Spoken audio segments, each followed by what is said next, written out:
Awesome music. Welcome to First Parish in Waltham. We are so glad you're here. Whoever you are, wherever you are on life's journey, you are welcome here. My name is Deb Jose, and I serve as your president on the Board of Managers. My pronouns are she, her. I'm a 69-year-old white woman with a white sweater with blue stripes. Here are this week's announcements. We try hard to make our service as accessible as possible. We have hearing helpers and large print versions of our order of service and hymnals available from ushers. Our weekly newsletter is emailed on Wednesdays. Paper copies can be found at the entrances to our building. This week's edition includes details about upcoming events and activities, including our new Sunday morning breakfast club, our Fifth Friday supper at the end of the month, Thursday night's Buddhist meditation group, an invitation to help planning our winter solstice service, the 7th annual Harvey Reid and Joyce Anderson concert on December 14th. It's really good. How to donate items to our winter holiday marketplace. Sales begin in Whitcomb Hall on December 8th and continue the next 2 Sundays until December 22nd. And opportunities to volunteer your skills and/or time with chaplains on the way. The newsletter also contains a description of our Sunday service and youth formation each week. Thank you to everyone who donated yummy goodies for our pie potluck after today's service. We hope you will join us around the corner in Whitcomb Hall immediately after today's service. Our Property Commission wants to thank the wonderful volunteers who helped last Sunday afternoon. Special thanks to Amy Eastwood, Andy LeCompte, Ann Ross, Barry Stearns, Candace Holman, Dan Taylor, Justine Highland, Leslie Gildersleeve, Rose Reiser, Scott Tugas, and of course to our Walter Beebe Center. So yay everybody. Thank you for making it, for spiffing us up. If you are visiting today or new among us, please ask an usher how you can stay in touch and find out more about the other activities taking place. This is the end of today's announcements. We're so glad you're here. Please check you've silenced your phone and other communication devices. And now please turn around and wave to our lovely people who are joining us via Zoom.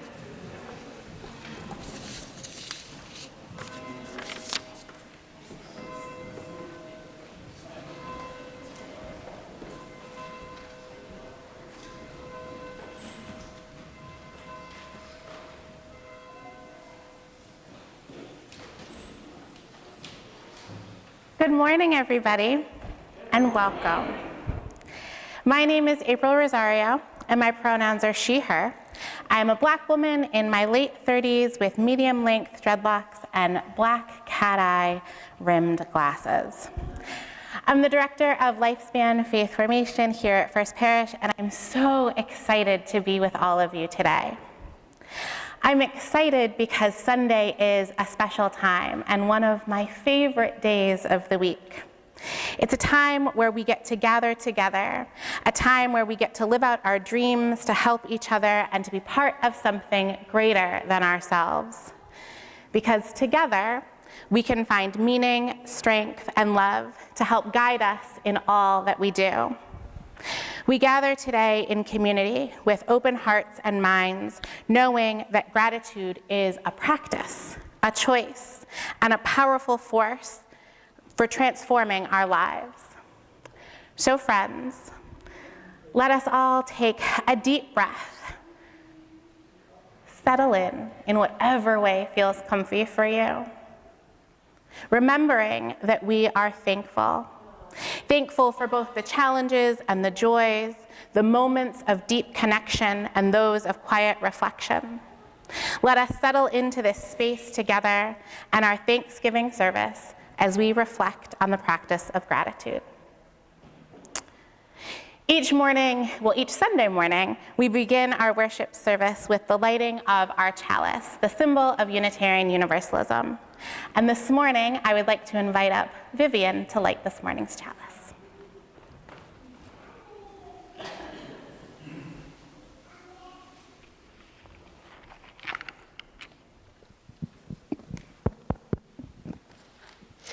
We light our chalice as a symbol of gratitude as we celebrate the abundance of our lives together. In this sanctuary, we harvest bushels of strength for one another and offer our crop with the hands of compassion and generosity. In the authentic and gentle manner of our connections, we cultivate a simple sweetness to brighten our spirits. May we be grateful for the ways we nourish and uplift each other, for it is the sharing of this hallowed time together that sustains us.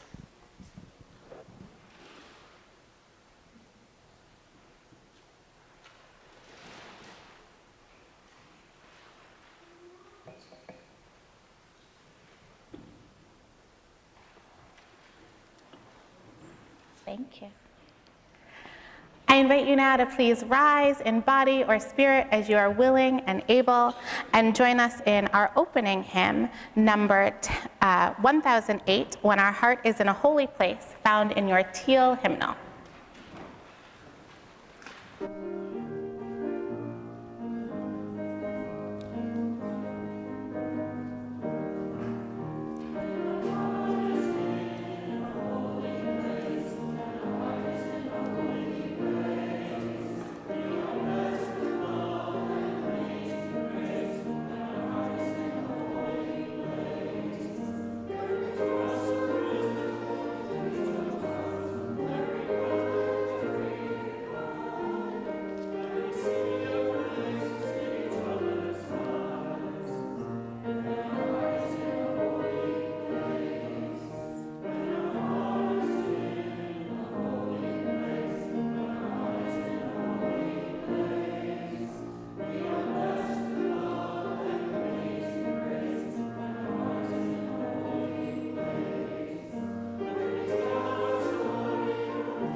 Please remain standing for our unison affirmation, which begins with the word love.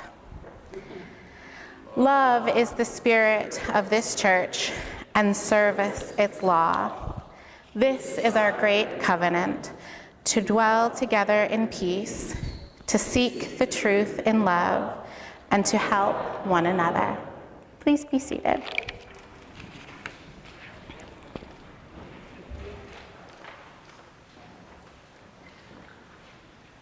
So this morning, I want to share one of my favorite stories with you. Now, this is a wisdom tale that goes back through the ages, and mine is an adaptation on an adaptation of a West African folktale, and it's called Hare's Gift. And like so many of my favorite stories, this one starts with the phrase, "Once upon a time." I love that you all say that with me. Once upon a time, long ago, before people found their way, the world was inhabited by animals, spread out all over the globe. Now, this particular story takes place in the grasslands. And although there were animals throughout the grasslands, they all lived very, very, very far apart from each other, stretched out to each corner, and section. Why, you might ask? Who knows? It was just the way it had always been. Now, the hyena was one of the animals in the grasslands. And the hyena wanted to be known as the most important animal. But everyone was so spread out. How could the hyena get that message across? The hyena had a thought. They thought, I will build the best house, the biggest house, in the best spot. People will see it. Well, not people, animals will see it for miles around, and they will know that I am the most important here in the grasslands. So the hyena scoped out the best spot. The one hill that was shaded with trees, that had a cool brook at the bottom. The hyena hired the best builder in the grasslands and said, how quickly can you make my house? The builder said, it will take me 1 moon. So about 4 weeks, 1 month. Well, get to work, the hyena said. And the builder did. In 1 moon, the house was built. The hyena thought, well, everyone must come see it, so I will have a party. The hyena found the best chef in the grasslands. It was the giraffe. And invited them to cook a feast like the grasslands had never seen before. Invitations went out across the land to all the animals, and one by one, they slowly started trickling in to the party. The hyena was frustrated. They're late. Why are they late? The hare said, well, they live all over. Eventually, they'll get here, and it will be the party you envisioned. The animals came. They ate their food. They said thank you. They waved goodbye and left. The hyena was furious. This is not a party.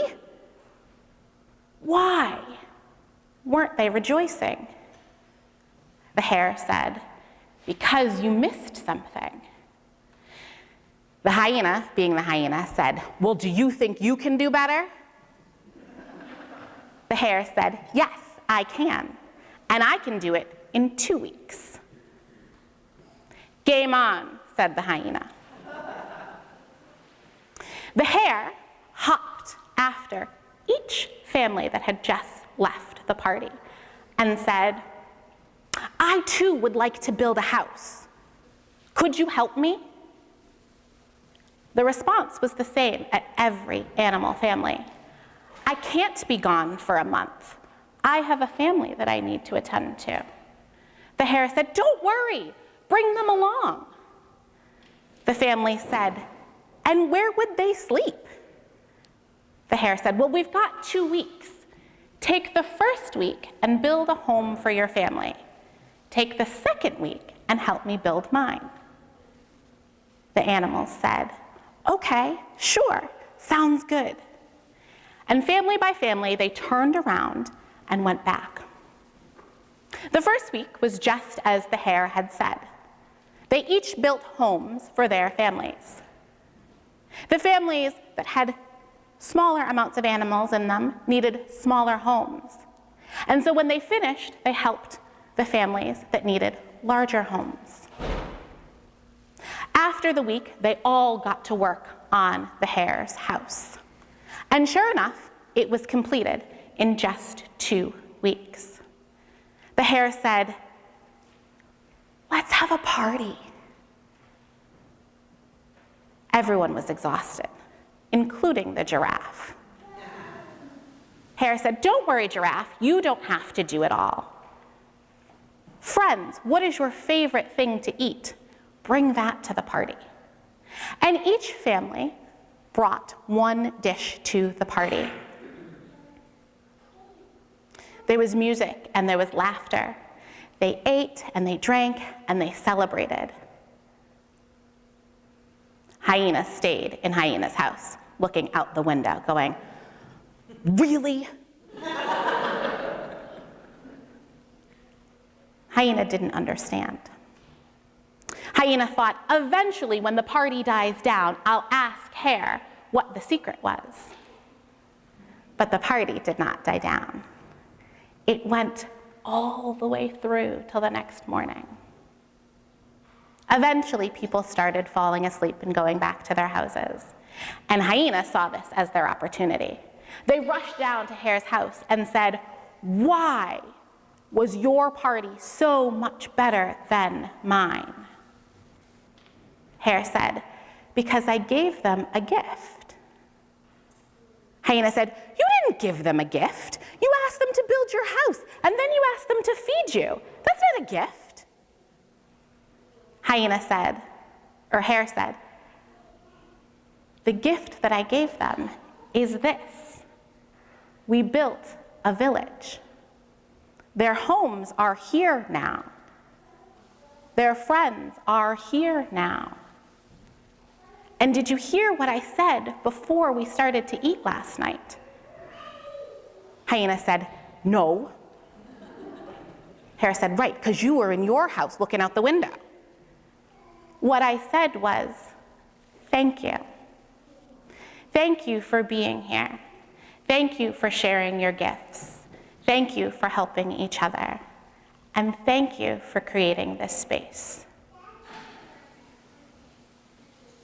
Now the question is, what was Hare's gift? Some people say it was the village. Some people say it was that of gratitude. The story goes that the animals did not return to their homes spread out all over the grasslands.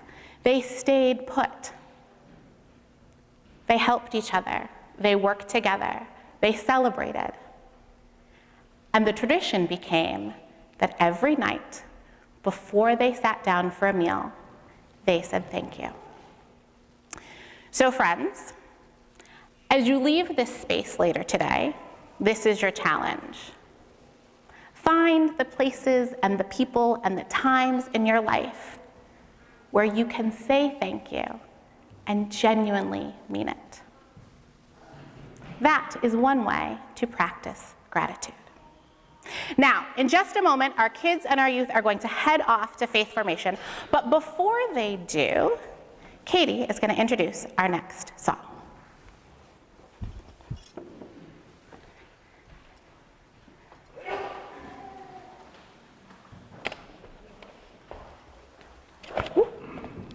Good morning. So this next hymn is really, really short, so we decided that we'd do something a little bit fun. So we're going to, in a moment, rise in body or spirit. But we're going to sing it all together, and then this side is going to sing it to that side. This side is going to sing it to that side, and then we're going to sing it all together one more time, because it really is that short. What's that? Right. It's hymn number 402 in the gray hymnals. From you I receive.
Thank you, everybody. You may be seated, and our kids and youth may head off with Pam and Vivian and Ace.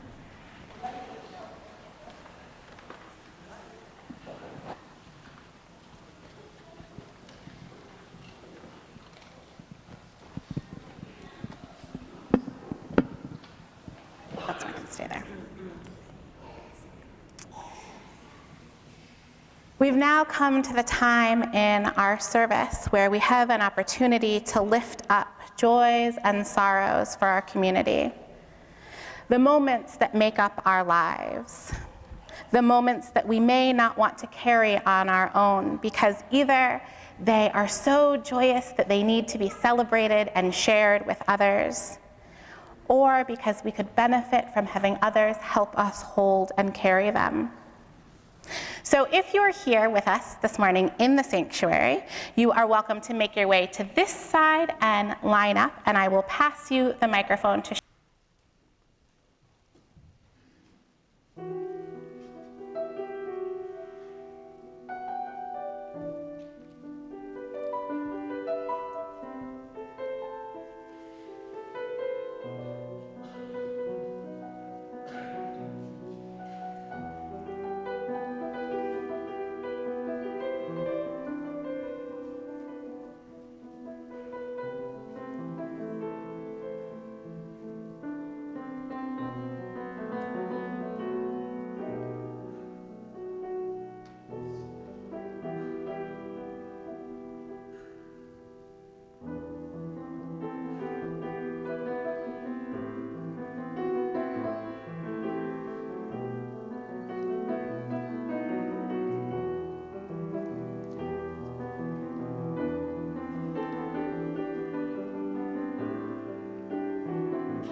If blood will flow when flesh and steel are one, drying in the color of the evening sun, when tomorrow's rain will wash the stains away, but something in our minds will always stay.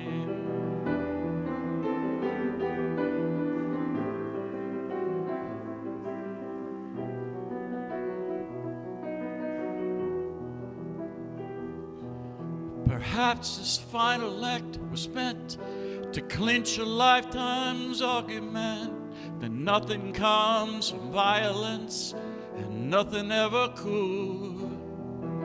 For all those born beneath an angry star, lest we forget how fragile we are.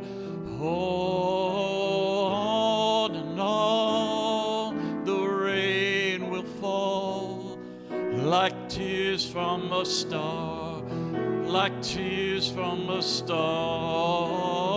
On and on, the rain will say how fragile we are, how fragile we are.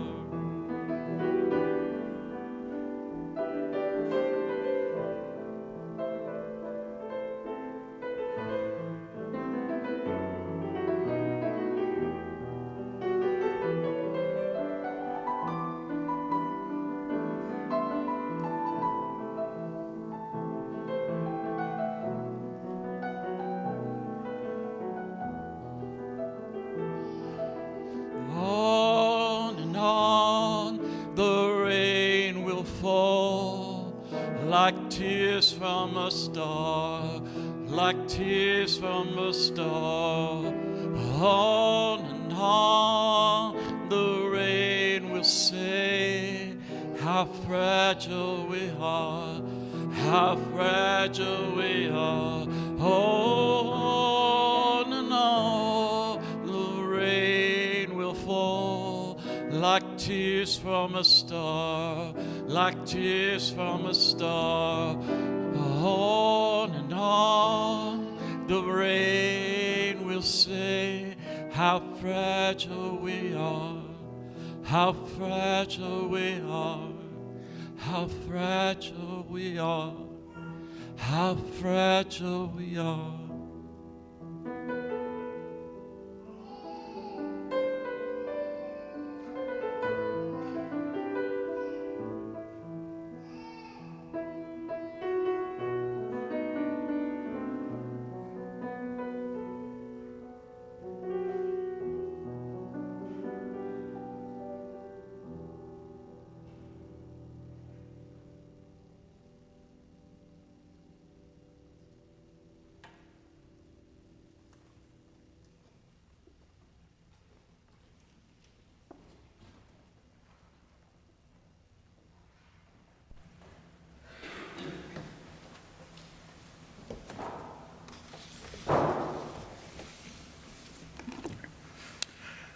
Good morning. I'm Gary Madison, a 71-year-old, short, bald, bearded white man, pronouns he, him, wearing a red shirt and black pants. And I'm Marty Ahrens, a 68-year-old gray-haired white woman, pronouns she, her, wearing a teal jacket over a black turtleneck. This morning's reading is Gratitude by Swiftwalker. Let's start with the people we love and those who love us. Thankful they are in our hearts. Thankful they are in our lives, obliging us to open our hearts. Let open hearts embrace the earth, the sea and soil and stars, blessed by bold beauty, the bounty of being. Then, with hearts open to beauty, let us embrace the arts and the generation of learning, that we should have wisdom. Let what wisdom we have, won and wanting, lead us to strive so the seventh generation hence can live more fully. It is in that work and that alone that we can express our thankful spirit. May we make it so. For the opening to make it so, let us be truly grateful. Amen and blessed be.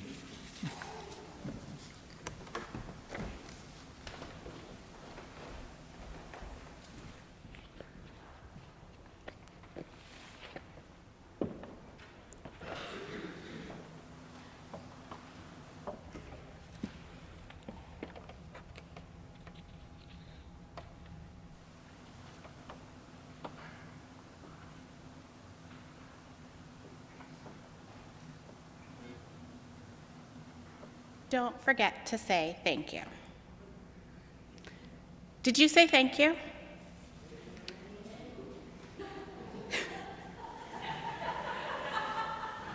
Can I please get a thank you with that? Thank you. How about a thank you? Thank you.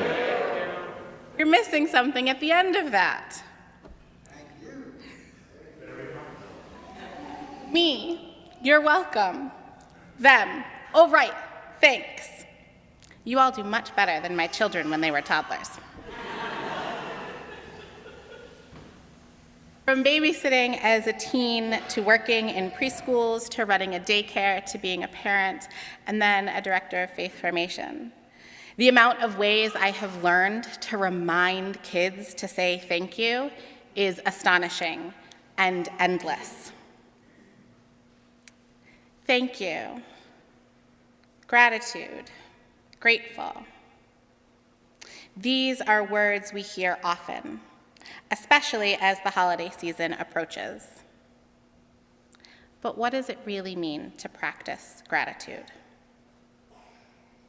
It's easy to say, I'm grateful, when life is going well. But what about in difficult times? What about in times of loss? What about in times of challenge? What about in times when it seems like the world is just too heavy to bear? We don't always have someone saying, did you remember to say thank you? What goes at the end of that? You're welcome. And then we go, oh, right, thanks. As Unitarian Universalists, we come together not with a single creed, but with a shared understanding that each of us brings unique experiences, beliefs, and truths. Yet one thing that is universally true across our human experience is that gratitude has the power to transform our lives. It shifts our focus from what we lack to what we have. It allows us to see, even in the darkest times, the light of life that continues to burn within each of us and around all of us. But practicing gratitude goes beyond the simple act of saying thank you. It's not simply about acknowledging our blessings, but about cultivating an attitude of thankfulness that is truly rooted in us, in our hearts and in our minds and in our actions. In many traditions, gratitude is seen as a path to spiritual growth, a way of deepening our connection with the sacred, with one another, and with the earth. In fact, for some, gratitude is in and of itself a spiritual practice, a spiritual discipline, a way of being in the world. So with that in mind, I want to share these words from the Haudenosaunee Indigenous Nation. And they're words that I first read in the book, Braiding Sweetgrass. A little bit of background before I share them, though. The Haudenosaunee is 6 indigenous tribes that came together centuries ago as independent bodies. The words that I'm about to share with you now are translated from the Mohawk, and they are called the Haudenosaunee Thanksgiving Address. They reflect the Haudenosaunee relationship with giving thanks for life and the world around them. And it's important to know that this practice, the practice of giving this address in its entirety, goes back beyond the written word. And it is something that the Haudenosaunee peoples have been saying at the beginning of their religious practices and gatherings for as long as memory serves. And it goes like this. Today we have gathered. We see the cycles of life continue. We have been given the duty to live in balance and harmony with each other and all living things. So now we bring our minds together as one, as we give greetings and thanks to each other as people. Now our minds are one. We are all thankful for our mother, the earth, for she gives us all that we need for life. She supports our feet as we walk upon her. She gives us joy that she continues to care for us as she has since the beginning of time. It gives us joy, and that gives us joy. To our mother, we send greeting and thanks, and now our minds are one. We give thanks to all the waters of the world for quenching our thirsts and providing us with strength. Water is life. We know its power in many forms: waterfalls and rains, mists and streams, rivers and oceans. With one mind, we send greetings and thanks to the spirit of water. Now our minds are one. We turn our minds to all the fish life in that water. They were instructed to cleanse and purify the water. They also give themselves to us as food. We are grateful that we can still find pure water. So we turn now to the fish and send our greetings and thanks, and now our minds are one. Now we turn toward the vast fields of plant life. As far as the eye can see, plants grow, working many wonders. They sustain many life forms. With our minds gathered together, we give thanks and look forward to seeing plant life for many generations to come. And now our minds are one. With one mind, we turn and honor and thank all the food plants harvested from the garden. Since the beginning of time, the grains, vegetables, beans, and berries have helped the people to survive. Many other living things draw strength from them too.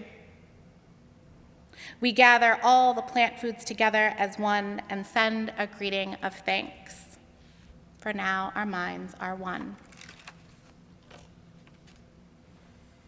Now we turn to all the medicine herbs of the world. From the beginning, they were instructed to take away sickness. They are always waiting and ready to heal us. We are happy that there are still some among us, those special few, those very special few, that remember how to use the plants for healing. With one mind, we send greetings and thanks to the medicines and the keepers of the medicine. Now our minds are one. We gather our minds together to send greetings and thanks to all the animal life in the world. They have many things to teach us as people. We are honored by them when they give their lives so we may use their bodies for food for our people. We see them near our homes and in the deep forests. We are glad that they are still here and hope that they always will be. Now our minds are one. We now turn our thoughts to the trees. The earth has many families of trees who each have their own instructions and uses. Some provide us shelter and shade, others with fruit, beauty, and other useful things. Many people of the world see a tree as a symbol of peace and strength. With one mind, we greet and thank the tree life. Now our minds are one. We put our minds together as one and thank all the birds who move and fly above our heads. The Creator gave them beautiful songs. Each day they remind us to enjoy and appreciate life. The eagle was chosen as their leader. To all the birds, from the smallest to the largest, we send our joyful greetings and thanks. Now our minds are one.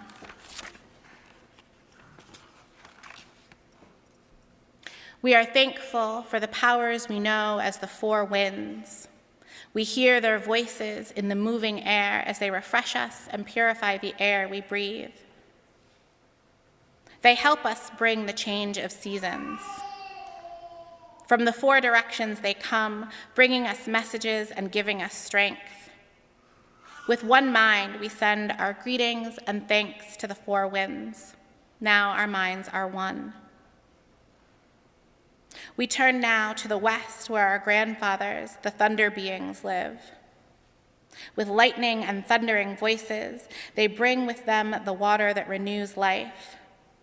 We are thankful that they keep those evil things made by the oak-wisers underground. We bring our minds together as one to send greetings and thanks to our grandfathers, the thunderers. Now our minds are one. We now send greetings and thanks to our eldest brother, the sun. Each day, without fail, he travels the sky from east to west, bringing the light of a new day. He is the source of all the fires of life. With one mind, we send greetings and thanks to our brother, the sun. Now our minds are one. We put our minds together and give thanks to our oldest grandmother, the moon, who lights the nighttime sky.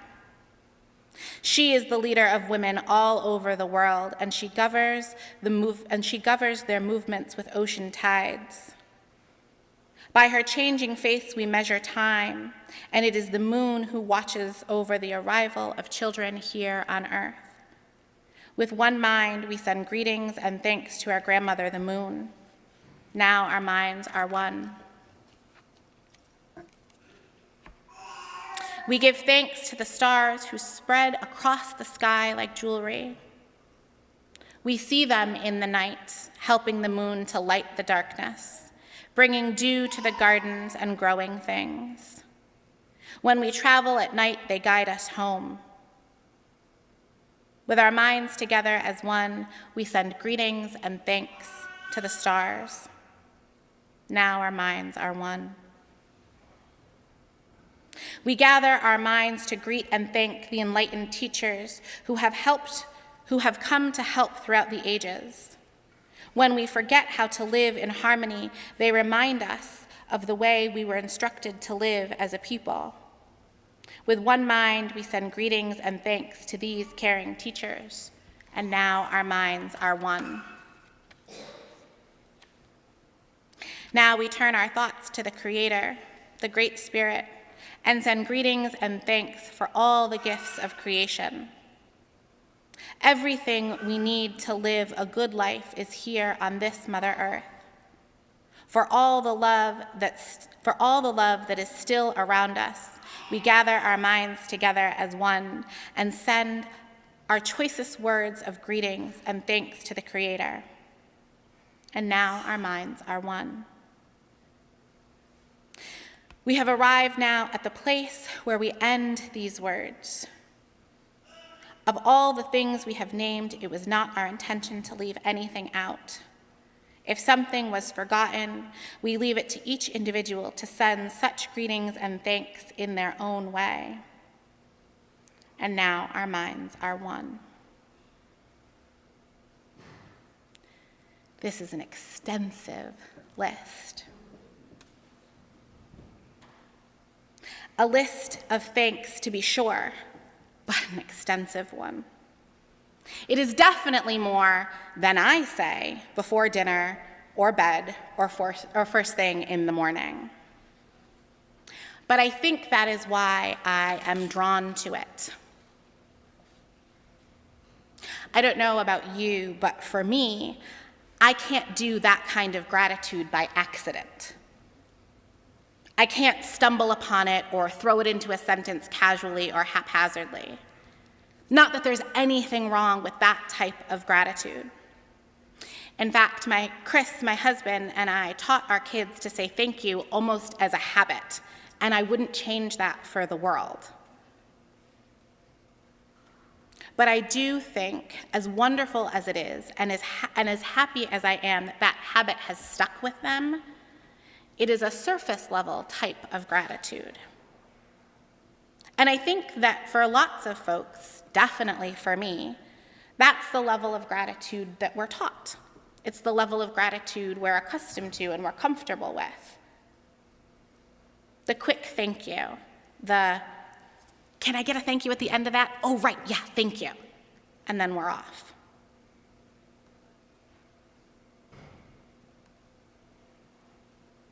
Again, nothing wrong with that. And how wonderful if it is part of your habit, that quick thank you. But I wonder what happens to our gratitude when it is that quick habit, an instinctive response to receiving something good. I wonder if the practice of gratitude is something different than that quick habit. I think maybe it is. I think the practice of gratitude might be something different altogether.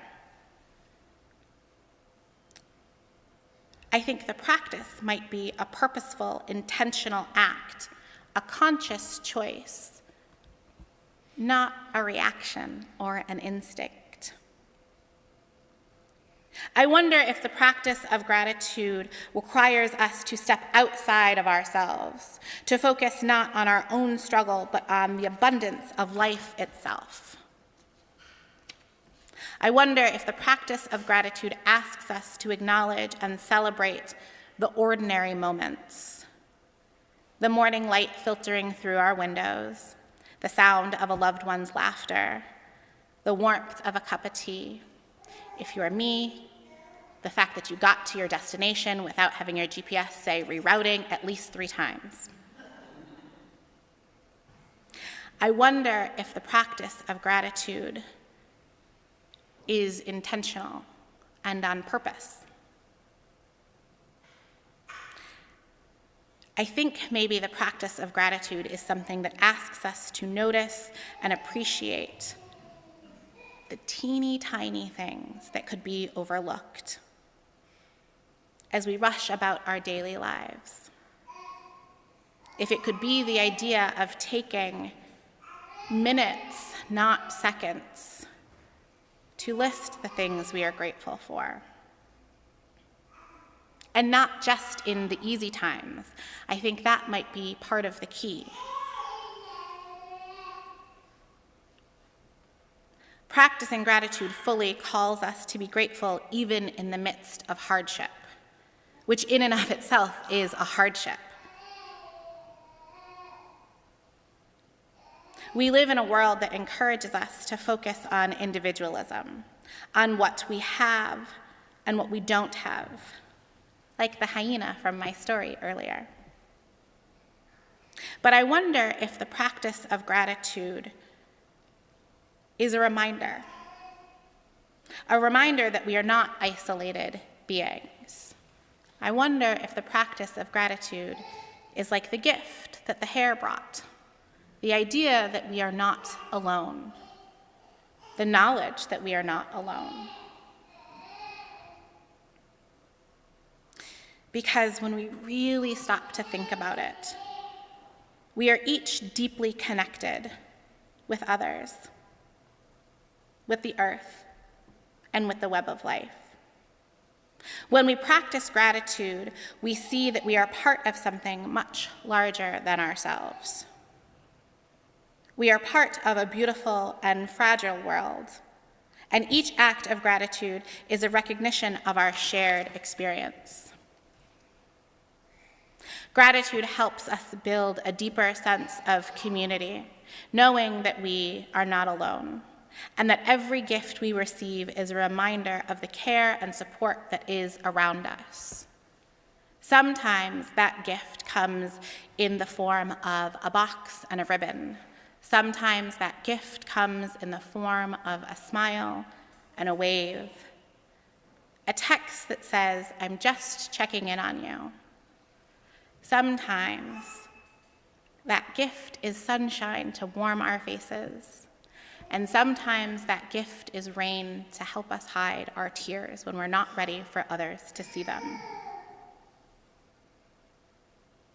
But the gifts are there all of the time, when we are in groups of people and by ourselves. They are there to be found. They are there to be received.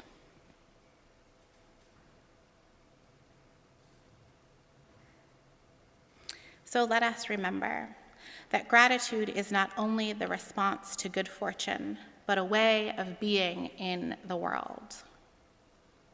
Let us remember that the habit and the instinct to say thank you is amazing and wonderful.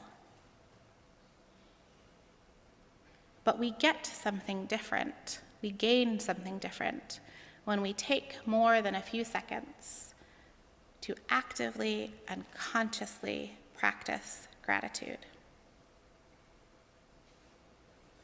And can you imagine what our lives would be if we took that conscious practice and we cultivated it into our being every day? Let us strive to see the beauty in small moments, to give thanks in the midst of challenges, and to live lives that overflow with appreciation and love for all that sustains us. And as we go out into the world, may we carry with us this practice of gratitude, both as a balm for our own hearts and as a gift to give the world around us. I invite you now to rise in body or spirit as you are willing and join us in our closing hymn, number 67, We Sing Now Together.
May we whisper thank you for all that is good in our lives.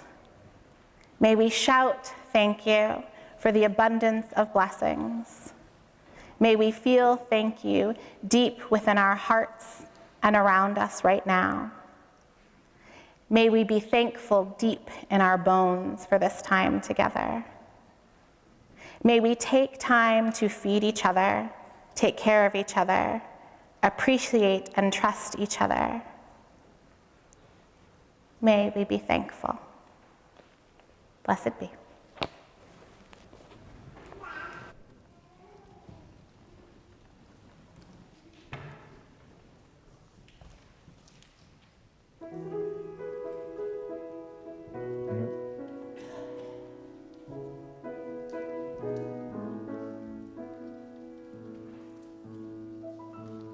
Sometimes in a family, there are folk like you and me.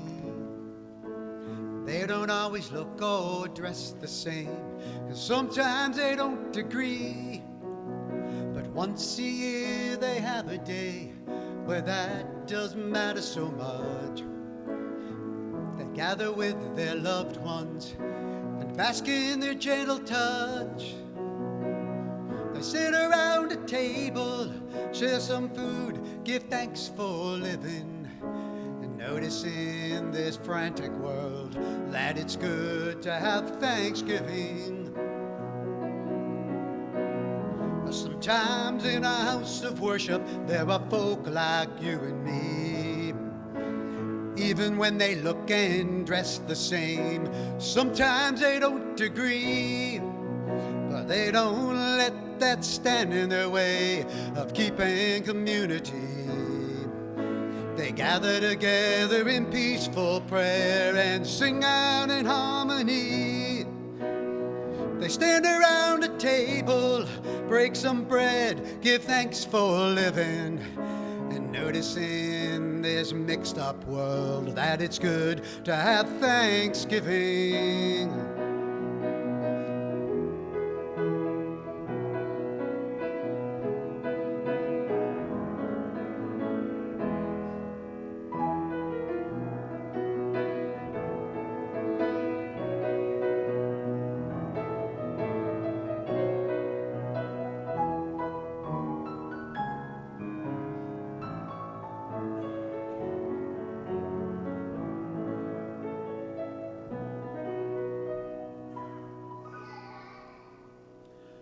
Sometimes in a country, there are folk like you and me.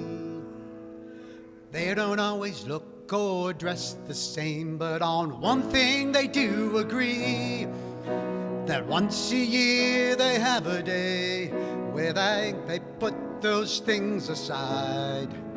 They greet each other with warmth and a smile and show what they often hide. They help each other find a table, share some food, give thanks for living, and notice in this beautiful world that it's good, that it's good to have Thanksgiving.